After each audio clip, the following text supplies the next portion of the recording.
Welcome back to Psychedelics Today. I'm your host, Joe. Today on the show, Kyle and I talk to Brian Norman Viveros from Psymposia, and we get to chat about an upcoming event in Brooklyn, a little neighborhood in Brooklyn, that is part of the Horizons conference. So, not really part, actually, but it is during the weekend of the Horizons conference in New York. And Kyle and I are going to be there. We're definitely going to join the event. We bought our tickets a few days ago and are really excited. So we actually have a discount code for you. Code is Psychedelics Today. I think you save $5 over at Psymposia.com if you want to buy your tickets now. I would imagine this event is going to sell out. So if you are planning to go to Horizons, definitely scoop up this as well. Duncan Trussell is going to be there emceeing discussion around microdosing with Paul Austin, Sophie Korb, and Catherine McLean. Paul Austin runs the Third Wave. Sophie helps James Fadiman with his research around microdosing. And Catherine McLean does a lot of psychedelic kind of integration work right now in New York City and used to be part of the Johns Hopkins research team, I think, doing psilocybin research. So I believe she was a research coordinator. Don't quote me on that. Sorry, Catherine. I can't wait to see you in a few weeks at Horizons. So it's going to be a really fun event.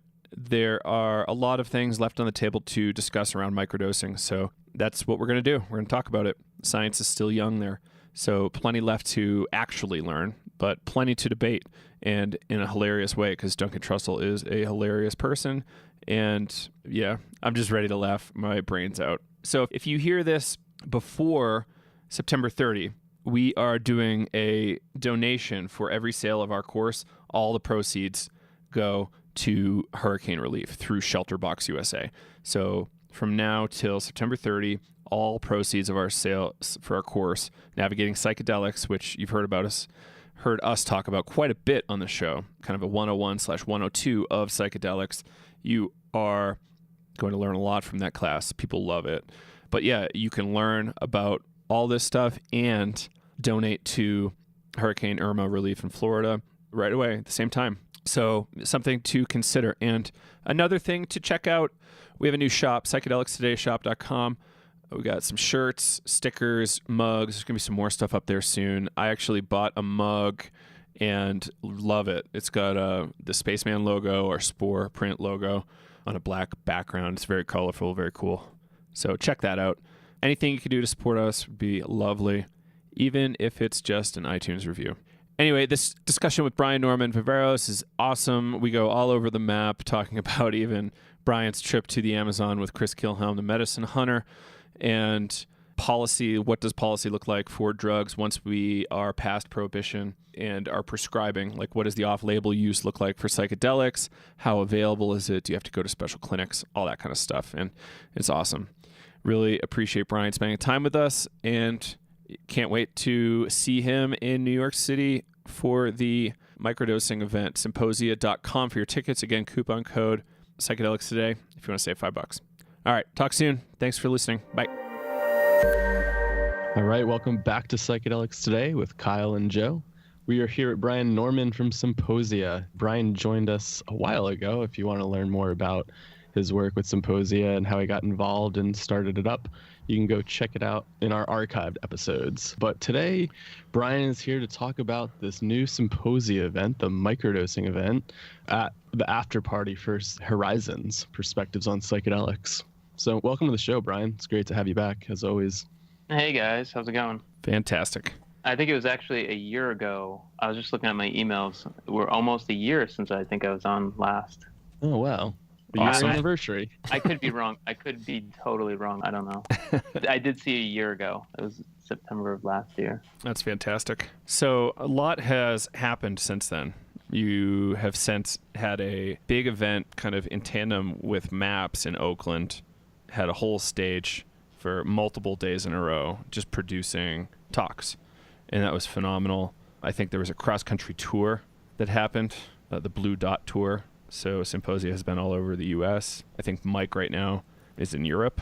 Yeah, he's in Budapest right now. That's fantastic. And the ITC conference is starting next week. Yeah, that's awesome. So you guys have a real global presence, like actually people on the ground going all over. It's awesome. It's great to see.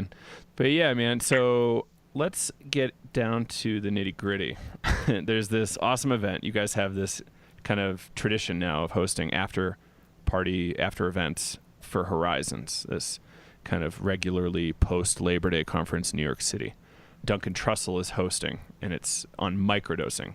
So what can you tell us about the event? Yeah, it's our fourth year having the after party there. And every year it's getting bigger. It's getting a little more complex. And, we're trying to make every year better than the year before. So, yeah, last year was really great. It was, every year has been different. We've had it at a different venue every year. This year we're having it at the Muse in Bushwick. And if anyone went to the party 2 years ago, it is literally right on the side of it. I just went there a couple weeks ago. I was like, what? Same place.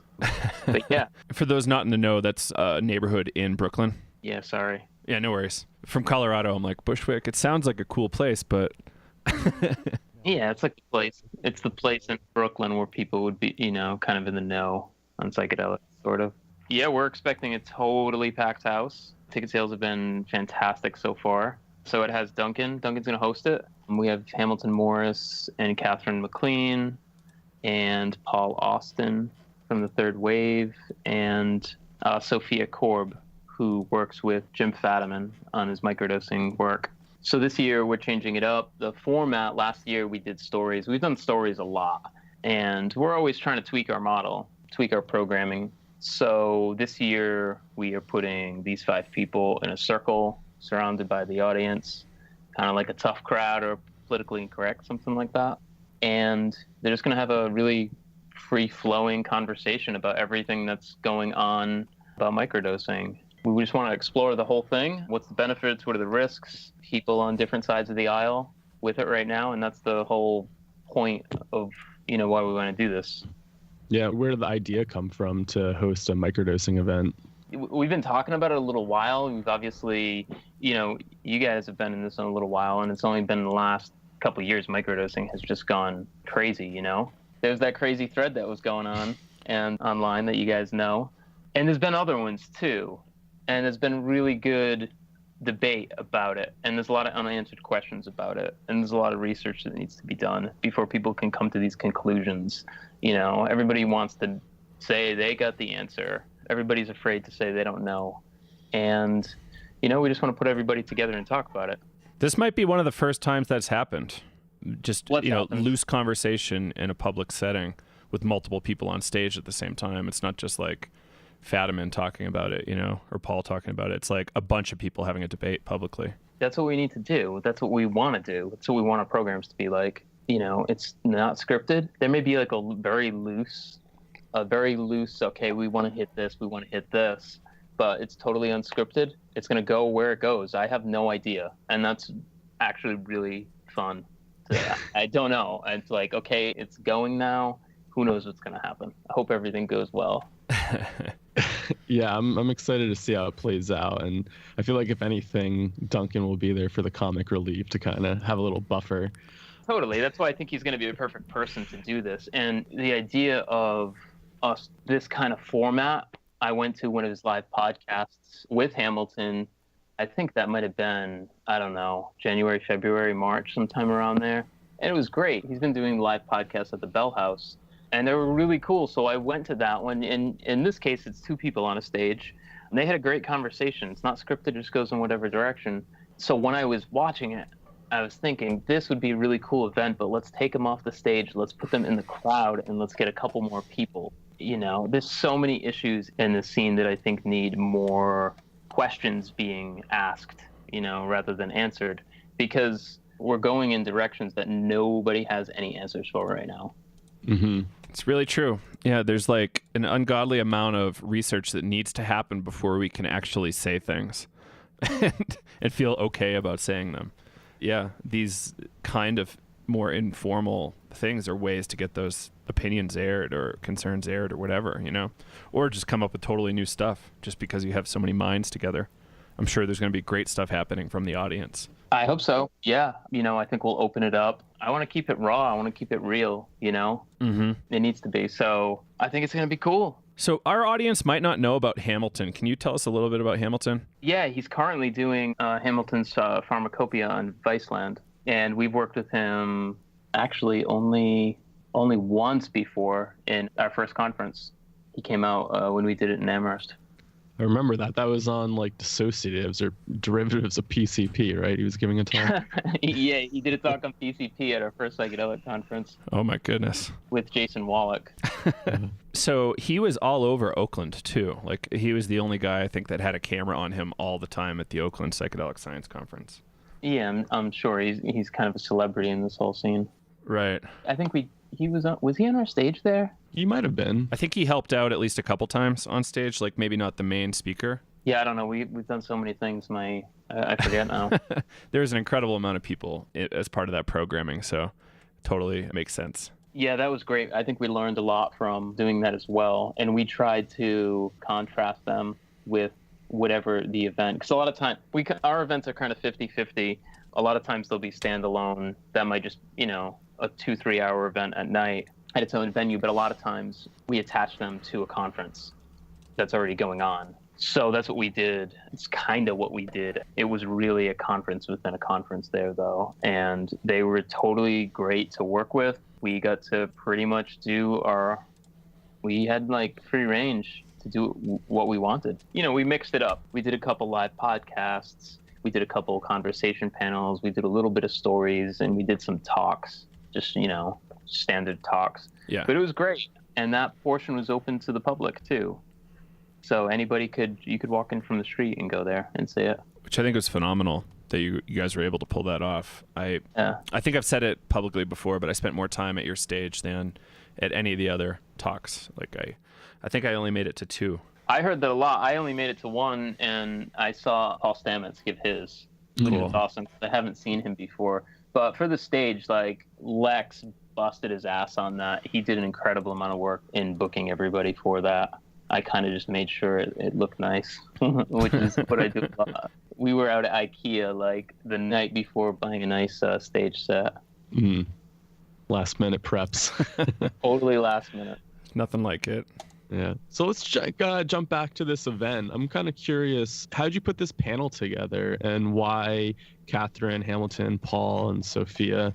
And maybe for people that are listening that don't know everybody, I know Catherine and Paul have both been on the show, but Sophia hasn't. So why these people? Was it just random, or these people reached out? It was kind of a little bit of everything. It just kind of came together. It really just came together. Neil had that post, and I was just observing it. I was watching it. I saw the little dots of people. A friend is typing a message. I was just watching that unfold. And if you take the bullshit out of it, there's underlying points there that we've all been thinking of. And I think a lot of people who are in this, they've kind of been thinking of microdosing maybe in the same way, whatever opinions that they have. And there was some really, like I said, aside from some of the bullshit, there was some really good points that were made on both sides. And we thought that this is such a big topic right now. And why not harness what's going on here, add a couple more people, put them in a room together, see what happens. People who don't even really know about psychedelics too much have heard about microdosing.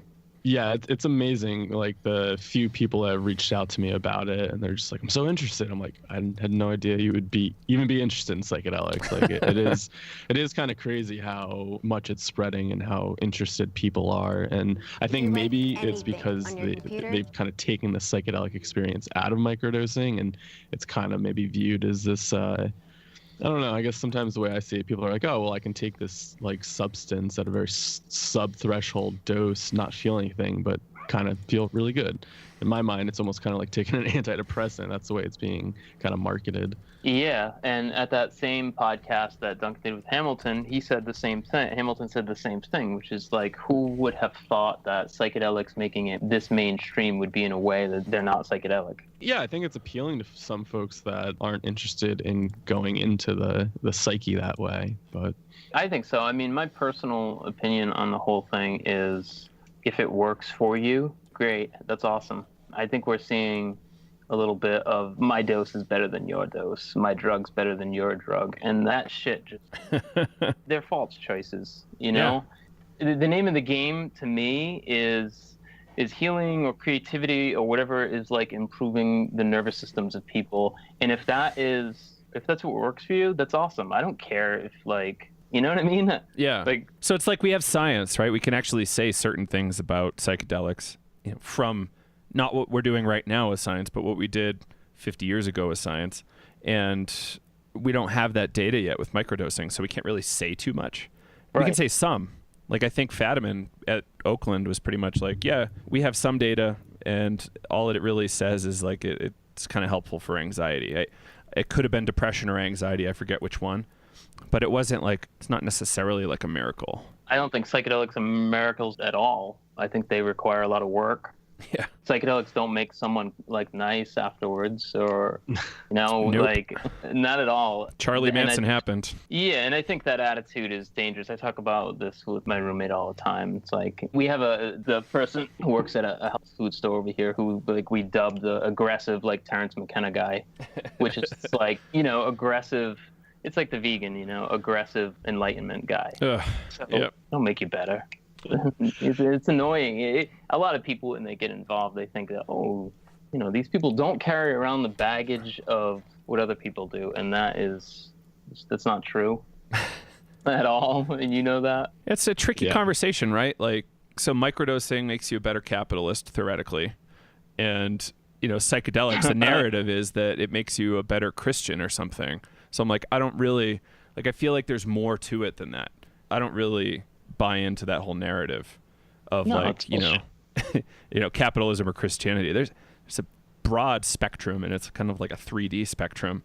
And I don't know that we have that kind of nuance in the conversation yet. I don't think we have a lot of, I mean, it depends who you're talking to. And, you know, generally, that's what we are trying to do, is to deepen the conversations that we're having. We don't want to cause fights, but we should be able to talk about these things. If you disagree with this, we should be able to talk about that.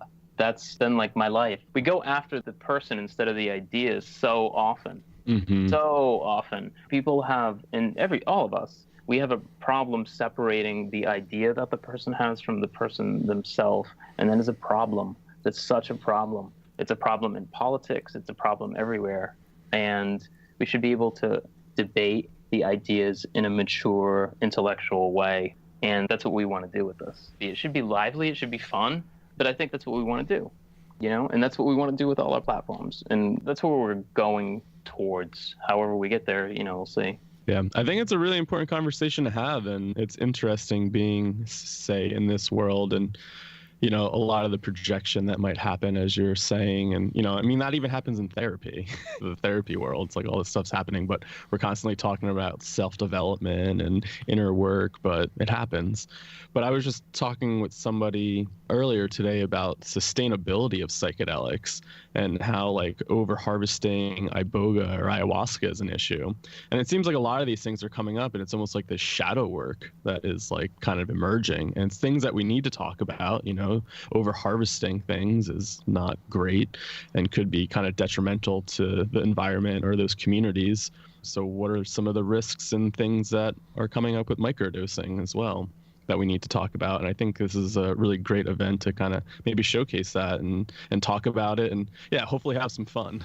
Yeah, hopefully this event has the spirit of Robert Anton Wilson, like, there underneath, like, just permeating everything, you know, just question everything. You don't have to take a side on it. Question it. Be open-minded about it. You guys know there's concerns right now in microdosing, and I think those concerns are not being heard. I don't study microdosing. I'm not a scholar whatsoever on microdosing. I've heard the concerns, and I think that they should be discussed.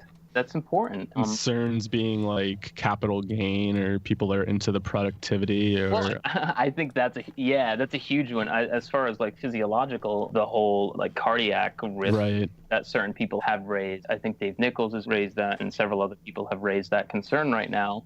And everyone's kind of saying that, you know, yeah, no, or you know, the answer is we don't know, and that should be explored. But what you said about kind of like the capitalistic angle, yeah, I think that's a huge one. I think that's a huge one. I think that's a huge one in all of this. It's interesting. Like, the psychedelic world often comes off as, everybody's anti-capitalist, but I have some issues with that because, you're really not. Yeah. But then they react super hard when someone tries to be a capitalist. Come on. Like, you have to make a living. Somehow you have to pay for Obamacare. It's not free. I think it's just kind of the fringe, honestly. Mm-hmm. I don't know. I think if you dug deeper with those people, that wouldn't hold. They're talking to you on their MacBook, or everything in your life is a byproduct, pretty much, right, of the universe. And if you're going to do it, how do you do it in a way that there's balance in it? At one extreme, capitalism is horrifying. Is absolutely horrifying. At another extreme, it works well, and there's a balance. There's a balance there. People that work in this field, like you said, there's some people who are out there who, if you even talk money in psychedelics, you're this money-hungry capitalist, like this gross capitalist. What about the guy selling you a bag of mushrooms? I mean, you got to make it work, and I don't know. Making acid is not cheap. Making DMT is kind of cheap, but it still costs money, and it requires a global infrastructure. And there's a lot going on there. I think that the organizations who are really well balanced between capitalism and socialism, what we're seeing now, we're seeing this emerging social model that we're going to go into. We're in it. We're going to go into it even more. And I think those businesses and those organizations who try to perfect that hybrid model will win. They're going to have the competitive advantage. Companies who pursue public benefit corporation are going to have the competitive advantage, because as someone who's following them or buying their items or whatever, you're going to like them. They're going to be cool because they're not about just making money. Capitalism does not have to be about just making money at all. Right, yeah. You can make money and do really cool things with it, like give it back to your community in different ways. And absolutely. Support the community. I think, that's kind of what it comes back to. Yeah, sometimes. So you'll have the guy who just, sells some bullshit snake oil microdosing thing and builds up a bunch of wealth for himself. And you have someone else like that builds a place for the community that other people can go and heal or whatever. It's like, how are you going to reinvest this? What are you going to do? Yeah, it's tricky. I remember there was like a Mayan fire ceremony that was happening in Vermont a few years ago, and they wanted to fly a Mayan elder up to facilitate it. And they said, it's $75 for the ceremony, and somebody on the thread just blew up. They're like, this is bullshit. Like, traditional ceremony, you never pay for it. Like, I can't believe you're even charging $75.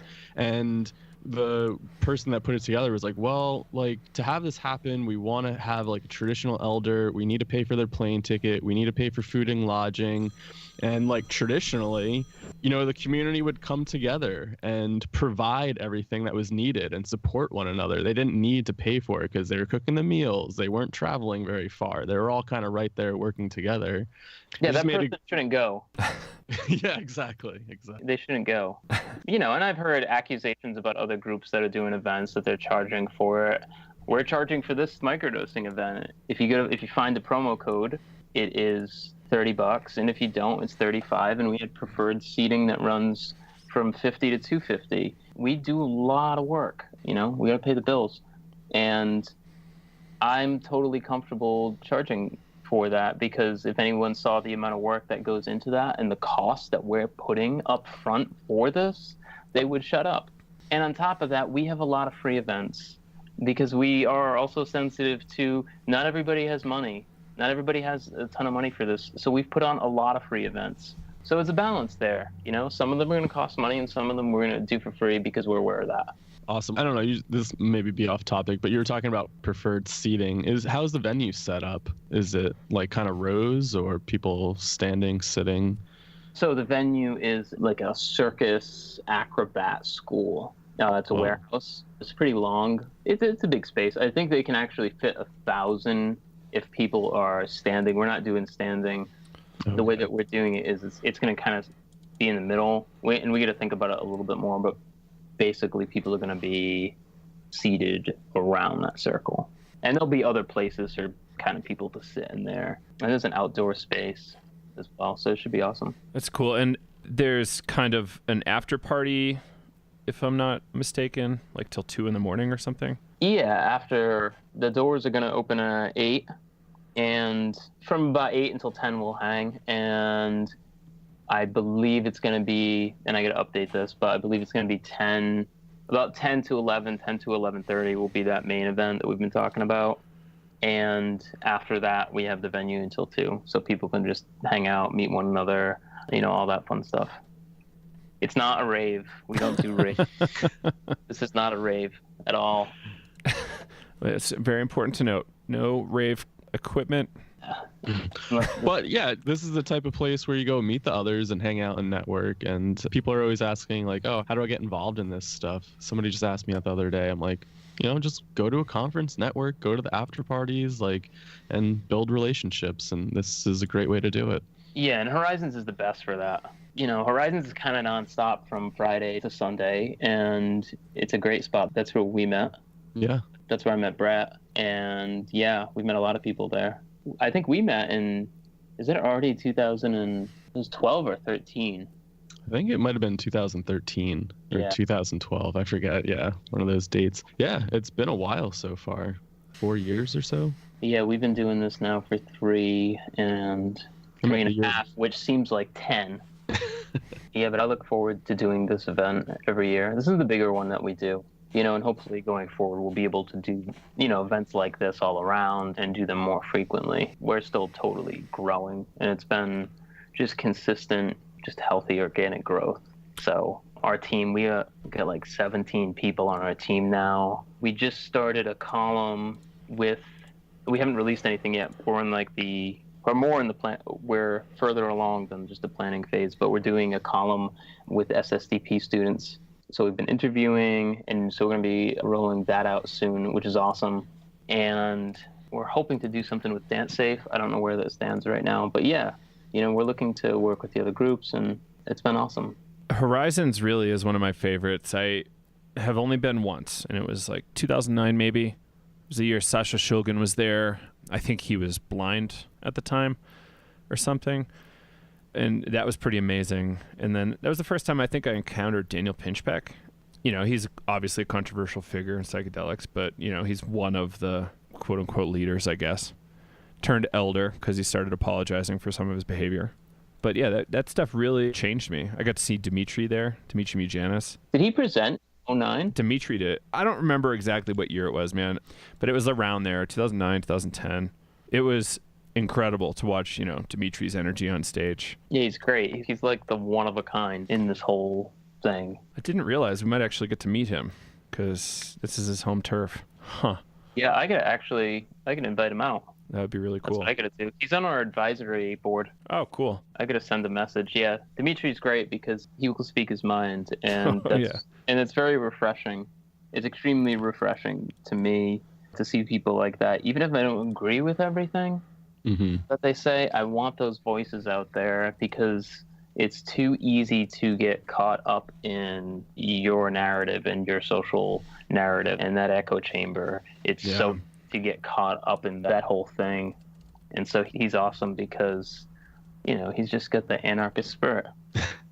Definitely one of our favorite interviews that we've done, and probably one of the only other interviews that we had like a little afterthought, where like a whole podcast on afterthoughts of digesting what we just heard from him. And yeah, he's great. I really enjoy listening to him and talking to him. So it was 2008 actually. Were they at Judson in 2008? Yeah. Okay. Yeah, you were early to the party. That was my last time, I think, in New York. So it's about time I've been back. Yeah. Yeah, they get it at the Cooper Union now, which is a really cool venue too. Is it a school or what is it? Cooper Union, it's like a hall. I don't know exactly what they do there, but they give a lot of speeches there, and a lot of big name people, I believe, speak there. I'm not entirely sure what the whole thing behind Cooper Union is. I know they've been around for a long time, and if you look up about them, you see like Abraham Lincoln gave a speech there, and they still have the same podium. Wow. It's a really nice venue. I really liked it. Yeah, it's very cool. There's something that I miss about Judson too, though. That was quite the place. Yeah, Judson was great. The big stained glass, and then in the church, and yeah, it definitely had a tradition there. That's for sure. Yeah, Judson also had that really nice intimate feel too. Yeah. Definitely. So I'm curious, Brian, there's this ongoing debate. You've been around psychedelics for a while now. I'm hearing it more and more. So people are questioning the value of like the suffering that people have to go through in ayahuasca, you know, like the puking and like the sheer horror, which I actually think comes along with psychedelics on like the come up sometimes, you know, relative to like mushroom sessions. So you're seeing like, we've been talking to a guy and kind of supporting him a little bit, Eric Osborne, who does legal mushroom retreats in Jamaica. And that's kind of like, I think one of the things that helps him out a lot is people are just not really interested in ayahuasca because it's like, seems so brutal, you know, theoretically. I don't really feel like it's that brutal, but others do. And instead, let's do mushrooms in a similar context. Have you ever thought about that kind of like dichotomy? The people not wanting to do it because, you know, diarrhea, puking, being in a jungle surrounded by mosquitoes. I don't know. It doesn't seem, I don't know. It seems like people are really eager to go down there and do that. They are, for sure. I don't know. I mean, I think it's certainly easier for me to hop on the email list that goes around Baltimore openly promoting their ayahuasca thing and go do that. I personally don't ever trust those things. And if I was going, I haven't drank ayahuasca before, but if I was going to, I would want to go down to a jungle to do it. That's just me. You know, I don't want to be in some guy's basement. That's my thing. I don't want to be in some guy's basement. Or a neon lit YMCA facility. Yeah, man. No, I don't want to do that. I want to be surrounded by jungle when I do that, for sure. I have been down to the Amazon. I haven't drank ayahuasca in the Amazon, but I would want to be in that setting, you know, insects, like having a symphony at night.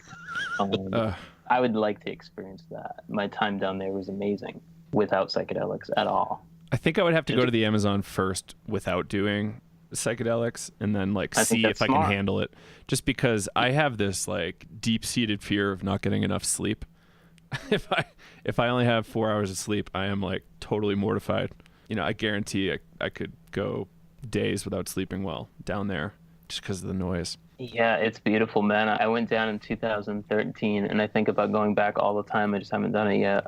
Were you in the Peruvian Amazon or Amazon Brazil? I was in a Peruvian Amazon. We flew into Iquitos, and then we took a river boat to the north at the mouth of the Napo River where it links up.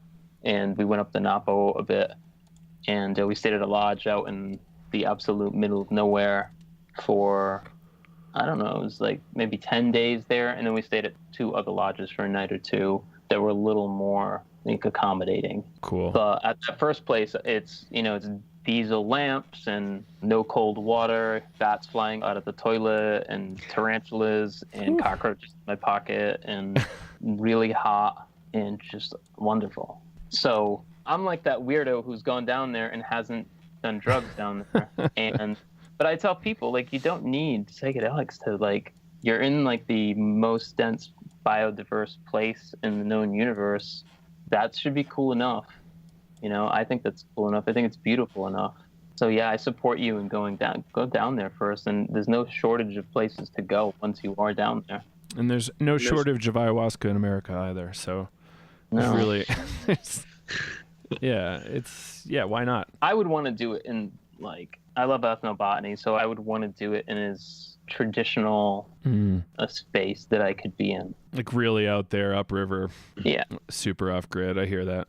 Yeah. I want to experience it. And if you want to say the most authentic way, I don't think that's required of everybody at all whatsoever. I know people who've gone in guy's garage and they've had an amazing time. That's just my opinion. I remember, I don't have a really good citation other than, again, Daniel Pinchbeck talking about doing ayahuasca with some people in the Colombian mountains. So I guess it bulges into Colombia a little bit, and there's some tribes up there that have a tradition of it. And that sounded more interesting to me because I could avoid the mosquitoes, you know. After leaving the Northeast, I think I just became a sissy with mosquitoes and anything with bad weather. That's valid. I mean, mosquitoes are the worst thing ever. I had to come just before this podcast. I was getting so pissed by sitting outside. I was just getting eaten alive. When I was down there, we were there during the dry season, and a lot of the kind of little pools and stagnant water and a ton of the streams just go away. So the mosquitoes weren't too bad. I didn't really get bit much at all I do know that one person who was on this trip was destroyed. Yeah. Destroyed. I had like hundreds of bites. So Some people are more prone to it, that it's like a some trap. people have more delicious blood, I guess. Yeah. I don't know. Don't let that discourage you from going down there, though. No. I think it's more, falling off like your boat or something and drowning or something like that. You know? Yeah. No, like I like adventure stuff, so I definitely want to go someday. It's just a matter of like putting it all together. That was by far the coolest adventure. It was like going back. My initial impression was like, okay, I'm going back millions of years into like deep history, and also going back, 100 years and change to the rubber boom, when all Westerners go into Iquitos and just pillage it. And, because a lot of Iquitos has the infrastructure still there from the rubber boom. So it kind of had both those elements. Like it looked like a dinosaur could just walk out of the forest, but yet there's this 19th century, early 20th century architecture there too. It's interesting. So cool. Kind of like that clash. And once right when you get out of Iquitos, you're just in the open, and all the rivers are just dotted with small huts, and you're just in the middle of nowhere, and you can kind of imagine this is what it's like, in America after you get into the frontier. It's entirely different. And so that was really refreshing, like just experiencing a totally different universe. And you went down there for school, right? It was like a school trip? Yeah, that was a class that It's awesome. we went down there for, and it was just like an Amazon immersion type thing. It was tied into plants. There were plant classes, learning some traditional plants, trying some things, but it was really a good time. There wasn't any testing. Right. Yeah, that's interesting. I think Chris Kilham, Medicine Hunter dude, he does some... Yeah, that's what I went down with. Oh, really? Yeah. Cool. So you were at UMass Amherst then? Mm-hmm. Pulling it all together, finally. Now it all makes sense. Yeah, absolutely. We just actually had his wife Zoe on the show 2-3 weeks ago or something. It's pretty fun. Cool. Yeah, she's doing some interesting and I think kind of important work, bringing I was just going to say ladies out to the jungle. Yeah, so I mean, my takeaways are that the people who have been working on this for so long, for multiple decades right now, are seeing the fruits of their labor come to mature right now. And I think that the next several years right now are super crucial. And I'm really excited about where it's heading. Within several years, that you could have both psilocybin, MDMA, descheduled and available for people. That is going to unlock a lot of interesting things. I think it's going to unlock a tremendous amount of things. So everyone's talking, how is that going to change medicine? How is that going to change mental health? How is it going to change how people think? There's kind of this change in the associations surrounding psychedelics. They're not going to be as fringe eventually. And you're seeing that whole thing change now. So I'm fascinated about where it's going. I think it's the most fascinating thing. Yeah, it is interesting hearing some of these, like, say, psychedelic elders or these teachers of ours talk about how, like, when they were into it, they never thought we'd be here. Our breathwork teacher Lenny is like, I never thought like I would see this happen so quickly, and it's just been like accelerating exponentially. Like, didn't think we would be this far, say, like 10 years ago. It's a really exciting time. The whole thing is transforming. I can see the change, and I've only been doing this for 3.5 years now, and I can see it change pretty rapidly with the latest from MAPS, with their whole breakthrough therapy news and all that. Aside from, I guess, just this unannounced curveball, it seems like that's going to happen. And psilocybin is like right on its ass right now. So I want to know what happens. I want to know what things are going to look like once those events occur. Let's fast forward, and it's 2021 right now. It's not 2017, and we know that, like, okay, next week this is going to be whatever prescribable. Where are they going to go? How is that going to change? What are the issues surrounding the accessibility of it? How are you going to pay for it? Like, where's it going to be? Where's it going to start? And is there going to be one in every state? What are the states? What's the policy going to be? How can we use what's gone on with marijuana to inform some of our decisions? Yeah, I think we might be looking at a lot of the marijuana laws and like system on how to really maybe shape some of this. I would like to start hearing more about people asking questions about the policy. Yeah.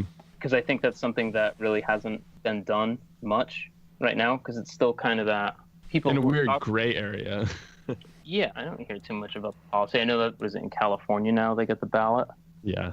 or it's going to be on a ballot. I have no idea where that's going to go, but even if that goes nowhere, it's still a sign of things to come. After all the work to get it through FDA, is the state just going to come out now and just say, yeah, we're going to make it legal in our state, or we're going to decriminalize it in our state after, so who's the first that's going to do that?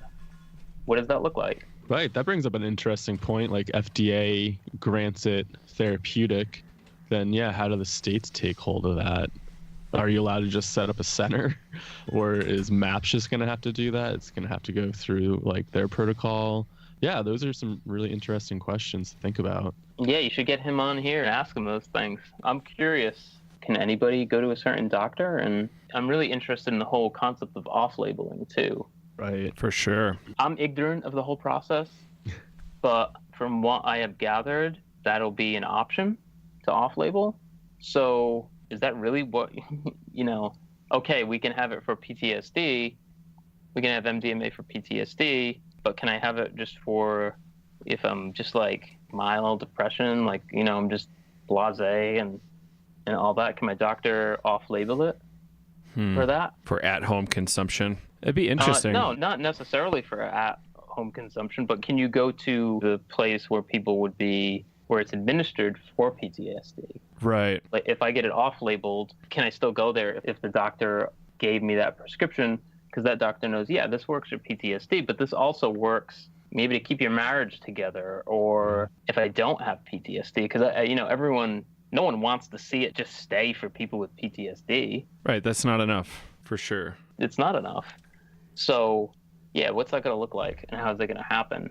And I don't know if anyone has these answers. Yeah, I wonder if it would kind of look like, ketamine is definitely used off-label. So I wonder if it would kind of go along with that. And ketamine is, I don't know too much about how some of the therapy works. I've researched some centers. Some centers seem to have like counseling afterwards. And I think another center I looked up, they didn't have any counselors on staff, and I'm just wondering, like, oh, you just go there and get an injection and then maybe you just go back to your counselor and do it. So yeah, the off-label question is really interesting. Can anyone go in for ketamine now? They're using it for depression, but I think they describe it as an off-label use, so I think you could go in and take care of maybe other symptoms where it could be beneficial. I don't know. Joe and I have been talking about getting some folks on to talk about ketamine, actually, because yeah. So there's centers all over. There's FDA-approved centers all over the country. You can go get an injection or an infusion. I think it might last a while. Like I don't know how long it lasts, like an hour, 30 minutes or something. Like a famous person that's used it and successfully is Neil Brennan. He's like the co-writer of Chappelle Show. He talks about it pretty publicly. And he doesn't necessarily talk about the experience, but he talks about how it just lifts his crippling depression. And yeah, you don't have to be admitted to a research program. You just kind of, I think, have to just say, yes, you have depression. Come on into the clinic when we can schedule you in. I think it's more like that. That's what I thought it was like. I'm not certain, though. Yeah. I'd love to know more. And we have a few of those people lined up. There's a researcher in Fort Collins who's setting up the MAPS Phase 3 MDMA stuff in Fort Collins, Colorado. He spent a lot of time working at a ketamine clinic in Colorado. So we're going to talk to him soon. We've talked to the two guys who put together the ketamine papers, or at least I've had phone calls with them to try to get them on the show. So hopefully we'll get all that stuff squared away, because yeah, it's kind of unfortunate. There is this legal psychedelic therapy out there, and we don't necessarily know much about it as people that should be in the know, I guess. Right. Yeah. So sorry, listeners. I promise I'm working on it. Yeah, that'd be good to have. I just think any conversations that are talking about the policy side of things, yeah, that's important. That's important right now, because these things they're going to happen, and I want to start thinking about it, because I'm just very curious of what the models are going to look like. Do you have an opinion on decrim? On decrim? Or like moving towards a recreational status for drugs? Like, do you have a position on that you've kind of worked out? No, I mean, I think I should be able to use them if I want. Right.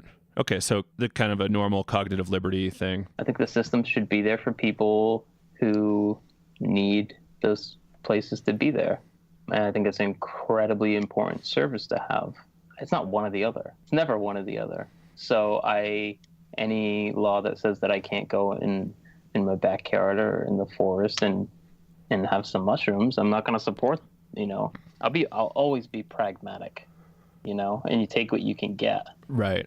But in the back of my mind, the real answer is that legalization of marijuana is total fucking bullshit if I can't grow plants in my garden. Yeah. It's the word legalization is being destroyed. The definition for what is legal is being destroyed right now. It's changing its like I used to grow weed in Massachusetts, and the amount that I grew, even though it's legal now, marijuana is legal in Massachusetts, I would still be a felon. Can you grow with their new law that passed now? Yeah, you can have, I believe if you listeners should check this out, but I believe you can have 6 plants for one person, and I think it's 12 plants total, no matter how many people live there. That's what I thought. That's what my guess was, because I was with somebody that had some, and I was curious about the growing laws there, and they told me 6 as well, so I'm guessing that's probably it. Yeah, I mean, why can't you have 30? It's not like that's a ton. It sounds like a lot to people who've never done it. Right. Before, but that's not a lot. I don't think that that's a crazy amount at all. Like, I'm going to grow potatoes. I'm going to have 30 potato plants. Like, okay, wonderful. That's great. I know. I was thinking the same thing. Grew a little garden this summer, and it's like, oh yeah, if I restricted myself to only 2 tomato plants, like, wow. Yeah. What if one crop dies? Then I got nothing. Yeah, I should be able to grow marijuana. I should be able to take that, and I should be able to sell that. And I shouldn't necessarily have to have permits. Maybe I think I don't have a position on the regulation of a lot of things. I'm practical, and I know regulations are required. And the reason why they're required is because there's a lot of idiots out there. There's a lot of shady people, and there's a lot of people who are going to lie, cheat, and steal out there. And I understand the need for regulations. I also want to be able to do it, and I want to be able to do it just like I was doing it. I was selling it to my friends. There was a good community. There's a good group of people. There was absolutely nothing that was wrong with any of it. And it's concerning that people are if you don't have the tokens to play the game, you don't get it, Right. And that's real. That's real. I mean, even my father pointed out the nonsense about when it was legalized. Like, he messaged me. Of all people, he messaged me, and he was just like laughing about it. Like, okay, I have it, but how does it move around? Yeah, I can't buy it. It's illegal to buy it. Donation based. You got to buy a sticker. Yeah, it's state-sponsored sharing. That's what it is. It's a sharing thing. Yeah. I can share it with someone. Yeah, really appreciate the permission. Thanks, guys. Yeah, wonderful. And if you sell it, that's a criminal act. That's not a criminal act. The law is what's criminal there. That's what's criminal. I don't know. There's that part of me I think that the progress is awesome, but I also think that it's still bullshit underneath it that a part of me just can't get behind, because it's just playing a game. It's just playing the big game. And there's a lot of bullshit bureaucracy and all that regulation that surrounds it, and it's unfortunate. And I think that keeps a lot of people out, and it makes criminals of good people. Yeah. I remember there was an initiative in Ohio a few years ago to legalize, but I think written in, they were only going to give control to like a few companies to sell and grow marijuana. So it was taking like all the small businesses away. Anybody that wanted to get involved, it was just the people with the money that wanted to make even more money. And and I could be wrong on this, but I think that a lot of the big groups stayed silent on that one. Yeah, they totally did. I think that they stayed silent on that one because they didn't want to come out against a legalization effort. And I think that people should come out against that. Like, you're not going to undo that once you put it in place. So the company can do it, but I can't do it? No. Yeah. That doesn't work that way. It's kind of crazy. Joe, what are your thoughts about that, living in a state where it's regulated and you got a lot of testing for the products? Well, as of right now, I prefer to buy from like a couple different vendors. right? Because like I know some of the backstory because I had some involvement, like, you know, inside baseball stuff. And, you know, I know that some people are being gross with pesticides and shit and others aren't. And, you know, molds are not great to smoke. Same with pesticides, they're not great to smoke. So you got to find the people who have like the highest grade organic stuff and you go for it there. Hopefully, I would prefer to buy it tested. I'm a little too sensitive to pot. So like if I get too high, it's not fun. So, especially if I'm, you know, not in the right scenario too. Yeah, I really prefer having a label on stuff and knowing that at least the state tested for pesticides and banned substances being used and stuff. And, you know, there's once in a while you'll run into a grower who's like a black market grower and they're, you know, decent, like great person. They're making a living. They're doing just fine. It's hard work and you kind of have to trust them. They don't have a regulatory body watching them say, okay, how much of this, you know, weird pesticide do you put on your plants and how often and, you know, whatever else like that. That is a question you can't answer unless you really trust the person. So that's kind of a really complex thing. So this actually raises Robert Forte, I was watching one of his YouTubes last week. He had this whole thing about how drugs shouldn't necessarily be legalized and like popularized because he would prefer to buy them on like a farmer's market style, like farm to table psychedelics. He wants his friend in Humboldt County making his acid. He doesn't want it at a nice pure pharmaceutical facility where you actually have numbers on stuff. And it just blew my mind. Like that's great, but one model, the problem is trying to find one model for millions of people. Yeah, that's man. You can't. That's the problem. A farm to table doesn't work for everybody. Yes, it should be all of these options. Yeah, absolutely. You can have that, dude, but you can't take it away from everybody else. Like, don't make it inaccessible as a result.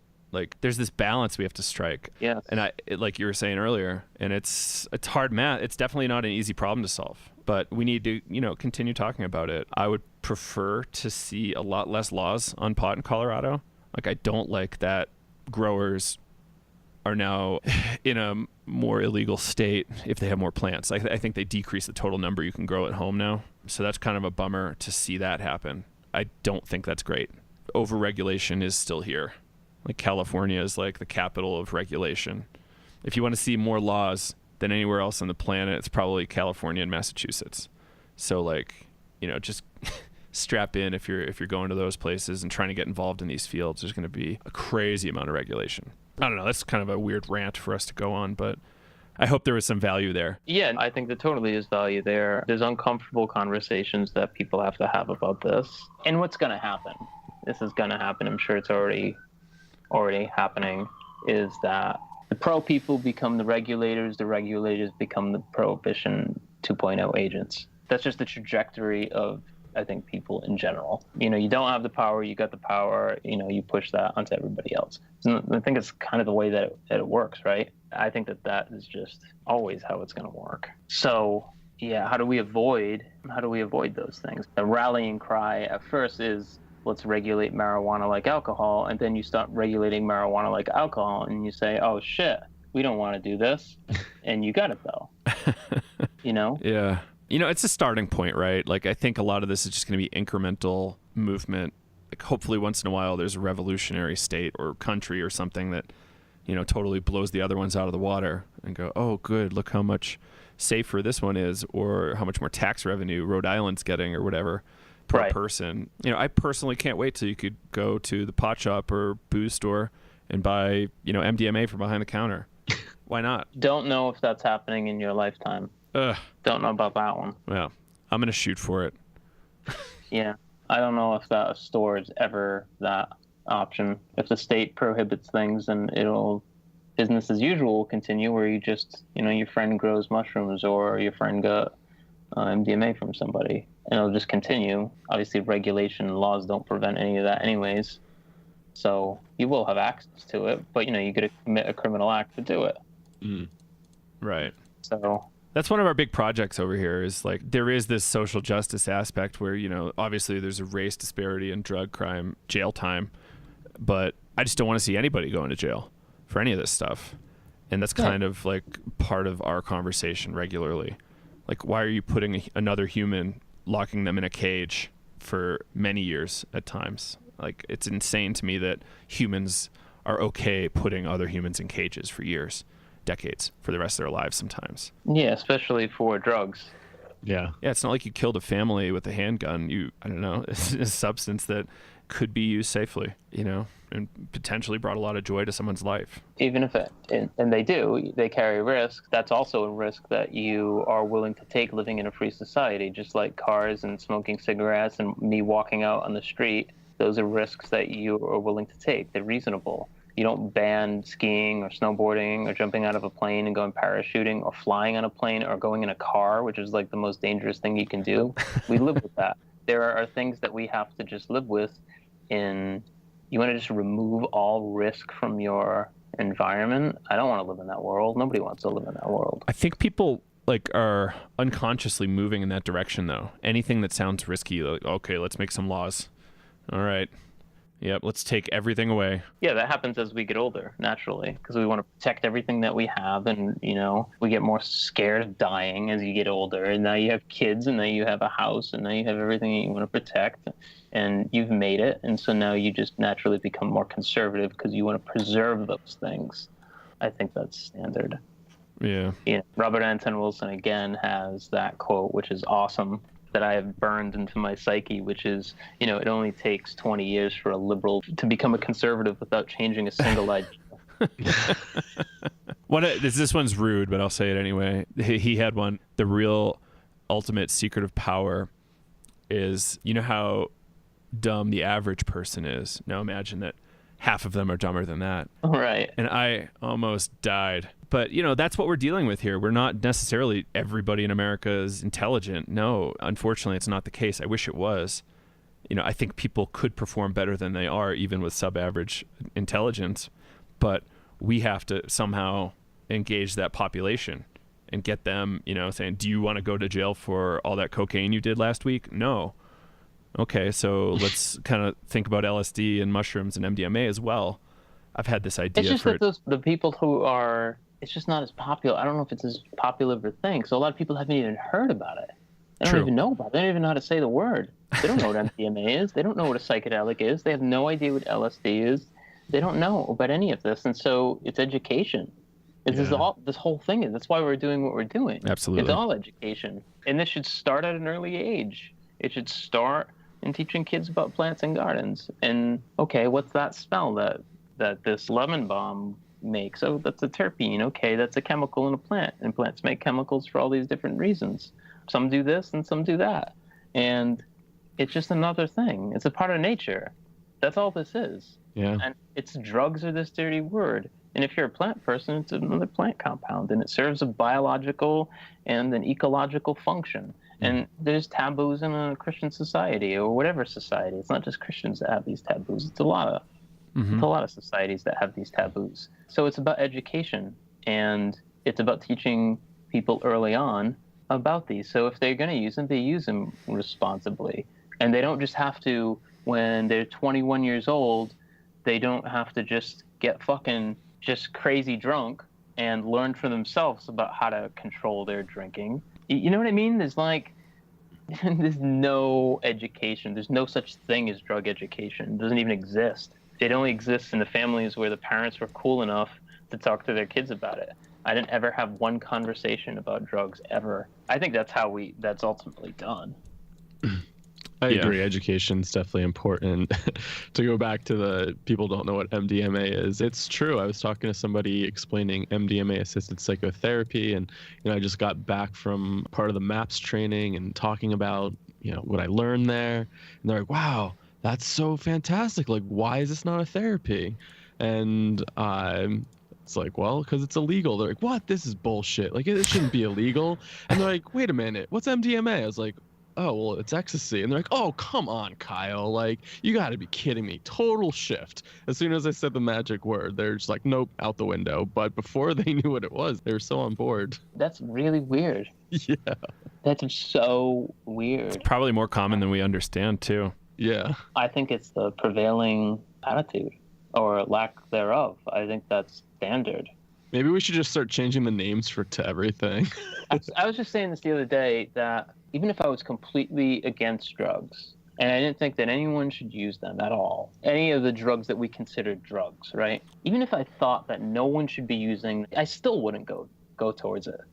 Because that's not a good public policy. Even if I think drugs are this horrendous moral failure of people, for a purely policy-based, a public policy, it's still terrible. I don't get it at all.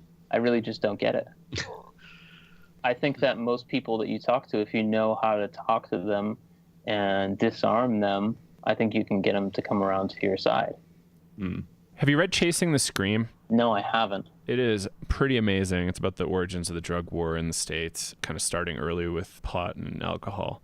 It chases this guy, Anslinger. It just like tells all like his background and does like a play-by-play of his history, and then mixes it in with like, I don't really want to call it post-prohibition states, but kind of reformed countries like Switzerland, Portugal. Like, this is what heroin treatment looks like over there versus what does it look like in the States or in the UK. And it's pretty incredible. Talks a lot about stigma and shame kind of perpetuating addiction.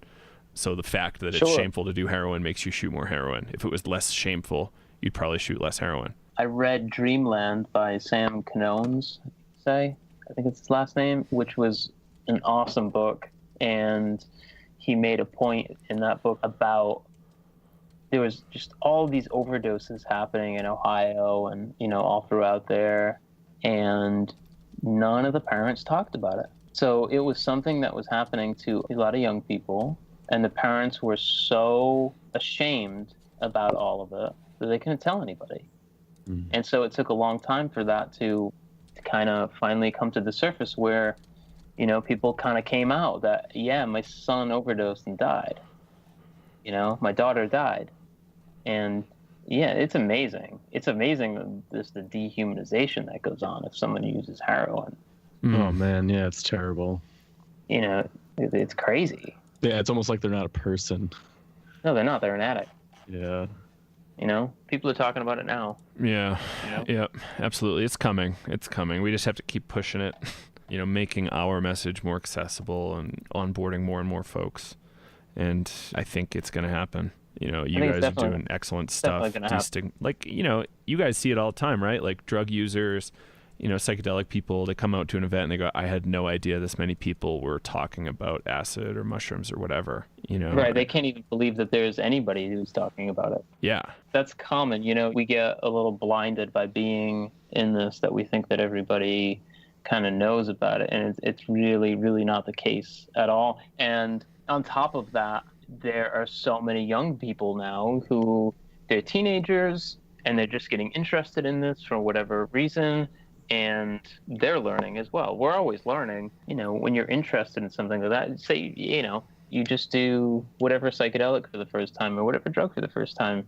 After you, part of the process of integrating afterwards, that experience was just so different. You're going to go start looking for places to learn about it more, whether it's books or whatever, For me, it was books and music.